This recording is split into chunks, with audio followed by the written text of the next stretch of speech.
"Miss, it hurts my groin when I sit," said the young black student, and her teacher was shocked by her drawing. It was a humid Monday morning when teacher Camilla walked into classroom, just as she had done every day for over 10 years. The sound of pencils being sharpened, chairs scraping across the floor, and children calling out, "Good morning, miss," created the usual soundtrack of the school routine. But that day, something caught her attention immediately. At the back of the room, near the shelf of colorful books, stood little Louisa, just 7 years old. Or rather, she wasn't standing. She was refusing to sit. The girl remained upright, backpack still on her shoulders, eyes fixed on the floor, lips trembling. It was the third time that week Camilla had noticed something odd about the girl's behavior. "Louisa, you can take your seat, sweetheart. Let's start copying from the board," Camilla said in her usual gentle tone. The girl hesitated. She looked at her chair, then at the teacher, and gave a barely perceptible shake of her head. "No." Camilla, careful not to embarrass her, walked over slowly and knelt to her eye level. "Is everything okay, Louisa? Why don't you want to sit?" That's when the little girl mumbled something so softly that Camilla barely heard it. She had to repeat the question. Then, with eyes filling with tears and her hands pulled in close to her body, Louisa whispered, "Miss, if I sit, my groin hurts." The world stopped. Camilla felt her entire body go cold.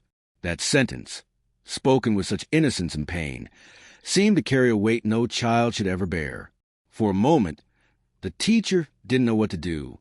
1,000 thoughts raced through her mind. Maybe it was an injury, a fall, but it could also be something much worse. And she knew, through training and experience, that the body speaks long before the mouth learns how to. "Is it hurting now? Do you want to go to the nurse's office?" she asked, trying to keep her voice steady. The girl just nodded silently. Her dark, wide eyes pleaded for help, though she didn't know how to ask. Camilla took a deep breath. She asked the assistant to take Louisa to the nurse and immediately called the school counselor. There was a protocol to follow, and she knew each step by heart. By the end of the morning, the counselor returned with a tense expression. The school nurse had conducted a superficial examination and found no visible injuries, but the girl had recoiled entirely when touched, as if she were bracing for punishment. And most worrying of all, she said nothing. Back in the classroom, Camilla tried to keep the routine going. The students were copying the multiplication table of 7, while she kept glancing at Louisa's empty seat.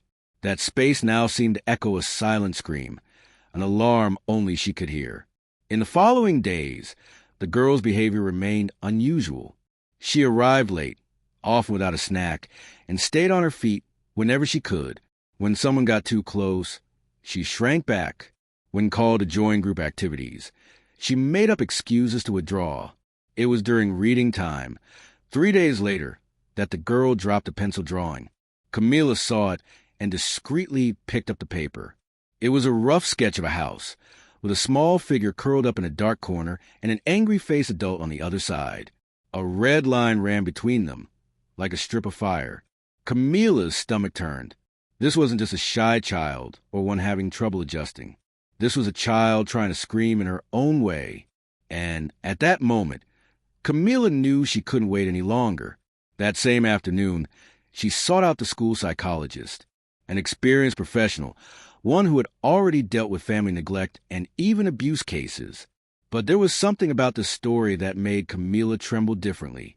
It was as if she saw herself in that girl. Because Camilla, too, had once been 7 years old. She, too, had been afraid to speak. She, too, had felt pain when sitting, and didn't know how to explain it.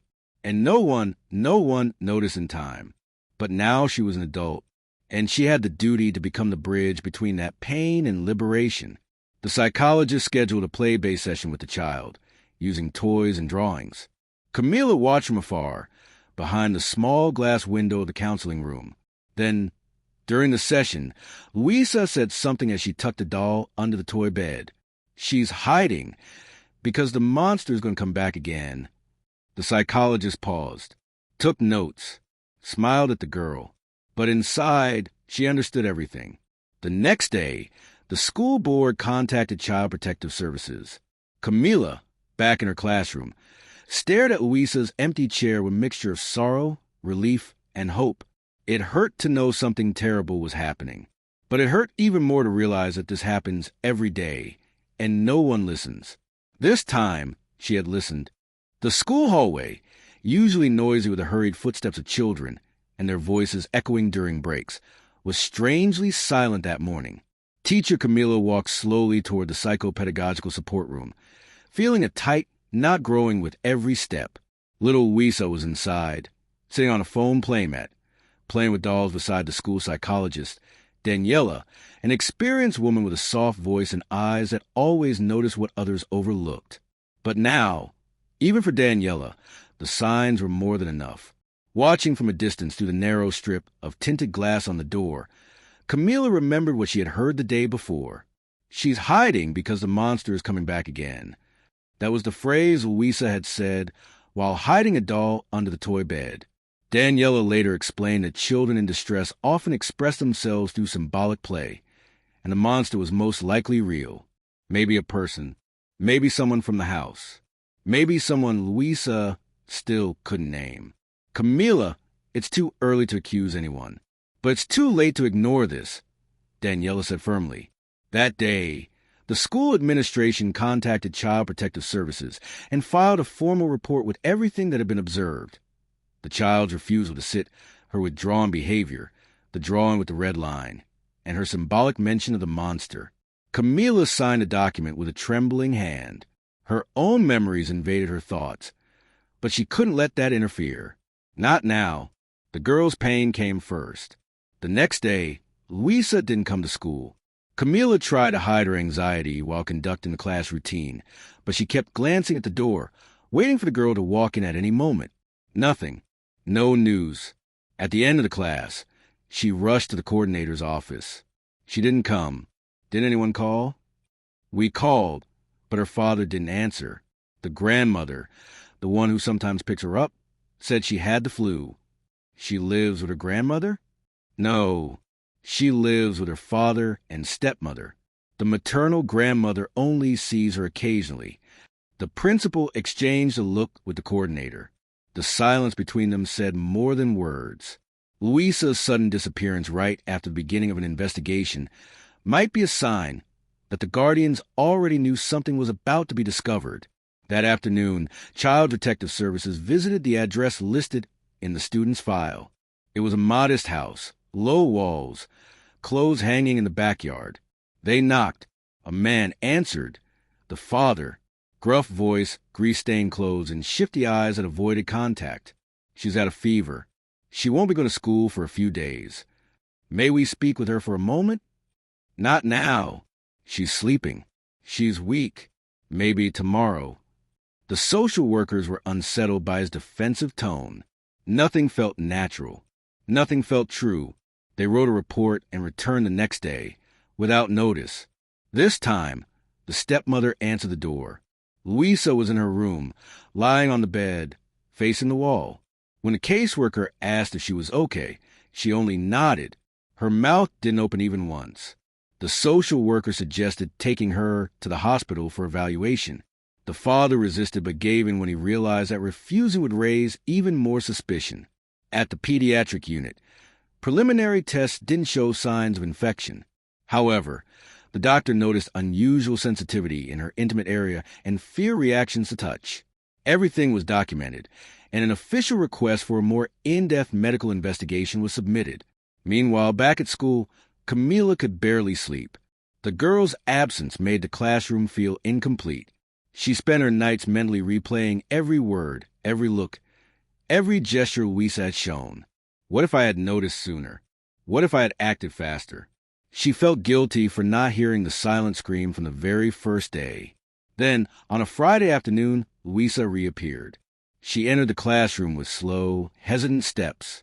Her hair was tied in a careless ponytail, and she wore a jacket far too big for her small frame, even though it was hot. Camila walked toward her with a cautious smile. "Hi, Louisa. It's so good to see you again." The girl looked at her with lifeless eyes, as if she had forgotten how to smile. She sat down slowly, still with difficulty, and remained silent the entire morning. At the end of class, She handed Camila a drawing, another sketch, but this time there was something different.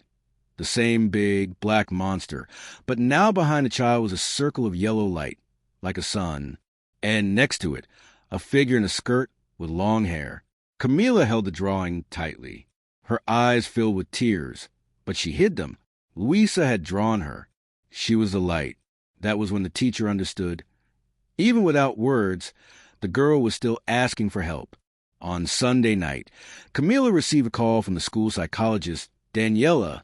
The medical report confirmed signs of abuse. The judge has authorized protective custody. Louisa will be removed from the home tomorrow. Her biological mother is being located. And Camila, what you did saved this girl. Camila hung up in silence. Then she walked to her bookshelf, took out an old blue notebook. On the last page, scribbled in colored pencil, was a drawing she made decades ago. A little girl with scraped knees, hiding under a bed. Beside her, a monster with red eyes. She had forgotten that drawing. But now, looking at it, she understood everything. Childhood screams in silence, and only a few know how to hear it. The sun hadn't yet broken fully through the sky when the Child Protective Services vehicle stopped in front of the low house with the light green gate. 2 social workers and a plainclothes police officer stepped out in silence. Inside the car, Camila waited, twisting a cloth handkerchief between her fingers, one that no longer smelled like lavender, only carried the anxious sweat of a sleepless night. She knew she wasn't required to be there. Her presence wasn't necessary on paper, but Daniela had explained that the girl might respond better if she saw a familiar face during the removal. And so, heart in hand, the teacher remained, waiting for the signal to enter. Louisa's father answered the door after 10 firm knocks. He wore wrinkled shorts and an oil-stained tank top. Behind him, the dimly lit living room was scattered with toys and empty beer cans on the table. The air reeked of fried food and cigarette smoke. "Another inspection?" he growled, trying to block the entrance. "No. Protective measure. Miss Louisa da Silva is coming with us now," said Counselor Carla, her voice neutral, court order in hand. For a moment, the man froze. Then he raised his voice. "My daughter is fine. You people have no right." He didn't finish the sentence. From a hallway emerged his brother, Uncle Rogerio, the same one who lived in the backyard annex. Greasy hair, shifty eyes, a fake smile that never reached them. "Is something going on, officers?" he asked, biting the side of his lip. Camila felt a chill. She'd seen that kind of smile before, when she was a child. It was the smile of someone who measures other people's fear. Louisa was sitting on the edge of the bed, hugging a teddy bear stitched in 2 places, hurried, uneven seams. When she saw Camila, her shoulders relaxed a fraction, the kind of small relief only those who live in fear can understand. The teacher approached gently. "Lou, remember we talk about safe places? We're going to one of those now." The girl nodded, eyes fixed on the floor. As she stood up, a faint whimper escaped, barely audible, but enough to make the social workers exchange glances. Camila took her hand, feeling a fine tremble in it, like hummingbird wings. While they packed a few clothes into a bag, Camila noticed details she hadn't seen before. The inside door handle was loose, making it hard to lock from within.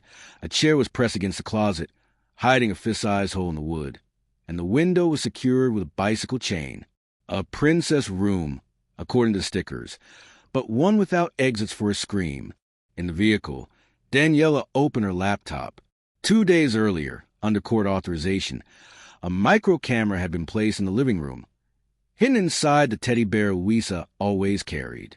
Several recordings were collected, but that night revealed the truth in brutal clarity. Grainy footage. Clock reads 2:43 a.m. The door creaks. Rogerio walks in, careful steps. He switches off the hallway light, the habit of someone who wants no witnesses, no sound. He whispers something inaudible, then grabs the child by the arm. She tries to pull away. A choked sob. He covers her mouth. Camila turned her face, eyes burning. That was enough. More than enough. The footage continued with shadowy scenes, but sufficient for criminal charges. The delegate from the Child Protection Division requested immediate arrest. Minutes later, at the end of the search, the officer arrested Rogerio. The father, stunned, shouted, "Lies!" This is all a setup from that hysterical teacher. Camila stayed silent. No words could match the horror exposed. Rogerio tried to escape through the back, but was stopped. As he was handcuffed, he spat. "This is all that little brat's fault," running her mouth. Luisa flinched and buried her face in Camila's blouse. The teacher held her tight, stepping between the child and the abuser. In that moment, for the first time in her adult life, she felt that her past no longer imprisoned her. It had become fuel to shield another girl. At the pediatric ER, new tests revealed old injuries in the process of healing. Injuries inconsistent with a bike fall, as the father had claimed. The doctors recorded everything. Meanwhile, investigators found previous complaints against Rogerio, all shelved due to lack of evidence. He had a history of moving often, always to a relative's home that looked the other way. The father, during questioning, claimed to know nothing, but messages recovered from his phone showed incriminating texts. "Keep an eye on the little one. She's starting to talk too much." It was collusion. He was charged with omission and complicity. 2 weeks passed in a temporary shelter, colorful but still unfamiliar for Luisa. Camila visited whenever she could, reading stories, painting mandalas, or simply sharing long silences. It was during one of those silences that the child's voice emerged, clear. "Miss, the monster doesn't know where I live now, right?" "That's right, my love. And he'll never come near you again." Luisa took a deep breath, as if testing the size of her own chest. "Then can I play on the swing today?" Camila smiled, her throat tight. They went to the playground. The girl climbed onto the swing, adjusted herself carefully, and, for the first time since everything began, sat without visible pain. She pushed herself once. Then again. The laughter came, faint but real, the sound of childhood reborn. They located her biological mother, Mariella, who had been living in Spain working as a caregiver for the elderly. When she found out, she dropped everything and boarded the first flight home. At the airport, exhausted and holding a bouquet of crushed flowers, she could barely stand. When Luisa saw the woman with eyes just like hers, she ran, limping, but she ran. Camila stood beside Daniela, watching. She saw the mother kneel, wrap her daughter in her arms, and promise through tears to never let her go again. The small body of the girl softened. Their arms formed a bond that seemed to stitch together the torn pieces of time. Mariella approached the teacher. "You heard what I didn't hear. I have no words." Camila, also crying, just shook her head. "I only did what I wish someone had done for me." Months later, settled into a new home with her mother, Luisa sent a box to the school. Inside was a drawing, she and Camila holding hands beneath a huge sun. The monster appeared small, locked behind thick bars. At the bottom of the page, in shaky letters, it read, "Miss, now I can fly." Camila hung the drawing on the classroom wall, right beside the multiplication tables and the map of Brazil. It became a daily reminder that sometimes the most important lessons don't fit on a blackboard. They live in the courage to listen to a whisper almost no one hears. And that morning, as she pinned the drawing up, Camila realized that the fear she had carried since she was a child now fit entirely inside a picture frame. Not to hide it, but to turn it into a lighthouse. Because every time a new student walks in stepping too softly, she will know how to hear the echo. It was a clear sky Friday when the brown envelope arrived at the school. On the principal's desk lay a notification from the juvenile court. The final hearing regarding Luisa's custody was scheduled for 2 weeks later. Camila found out by chance, passing through the teacher's lounge. This felt more than a legal process. It was a full stop at the end of a long sentence written with pain, courage, and silence. Luisa now lived with her biological mother in a small apartment, full of plants and light curtains. Camila had been invited to visit them a few times, and each time she returned changed. There was something blooming the girl, slowly but blooming. Her once dull gaze had gained color. Her once whispered speech now dared to burst into short laughs. And most importantly, she could finally sit down without fear. At the courthouse, Camila's presence was not required, but she went anyway. She sat at the back of the room, behind the stiff benches, hands folded in her lap. She watched the judge hear witnesses, review reports, and watch the microcamera footage again. Uncle Rogerio, handcuffed, head bowed. The father, shrinking in his wrinkled dress shirt, trying to look confused, as if it were all a big misunderstanding. But the evidence was solid. More than that, the girl's voice, now strong enough to repeat the same truth, word for word. At the end, the judge did not hesitate. I hereby declare the termination of the father's parental rights, and I sentence Mr. Rogerio Diaz to 14 years in a closed prison regime for statutory rape. Camila did not applaud. She did not cry. She just closed her eyes for a moment, and a phrase came to mind. Now I can play on the swing. The following week, the principal organized an extraordinary meeting with the teachers. She invited psychologist Daniela to speak, along with a social worker from Child Protective Services. Luisa's case was mentioned, respectfully, without details, as a starting point for a new program at the school. Attentive ears, a space for active listening where children can anonymously or openly express what they feel, what they suffer, or what they're afraid to say. Camila was asked to help coordinate it. She agreed without hesitation, because she knew that the monster doesn't always live far away. Sometimes it sleeps just on the other side of the bedroom door, and all the child has is the attentive gaze of an adult to make the difference between silence and salvation. On the teacher's lounge wall, someone posted a note written on a poster board. If the scream is too small to be heard, may our eyes know how to listen. Camila knew who wrote that phrase. It was Daniela's, but it could have been hers, or anyone who's ever been 7 years old and afraid of the dark. Some months later, on an ordinary afternoon, Camila found a colorful envelope in her school drawer. No sender. Inside was a handwritten letter, the letter still unsteady, but full of care. It was from Luisa. Aunt, I can sleep with the light off now, but sometimes I like to leave the lamp on, just to remind me that the light doesn't have to be big to chase away fear. I want to tell you that I have my own chair in my room now. It's blue, and it doesn't hurt to sit on it. I chose it myself. I also want to say that I want to be a teacher when I grow up, or a psychologist, or both, because I want to help other children like you helped me. Mommy says angels don't have wings. They have hearts with ears. You are my angel, Aunt. With love, Luisa Yellowheart. Camila leaned back in her chair, closed her eyes, and let the tears flow slowly. That letter wasn't just a thank you. It was a stitch, an invisible thread connecting two broken childhoods, now mended by listening courage and presence. On the last day of the semester, Camila arrived early to the classroom.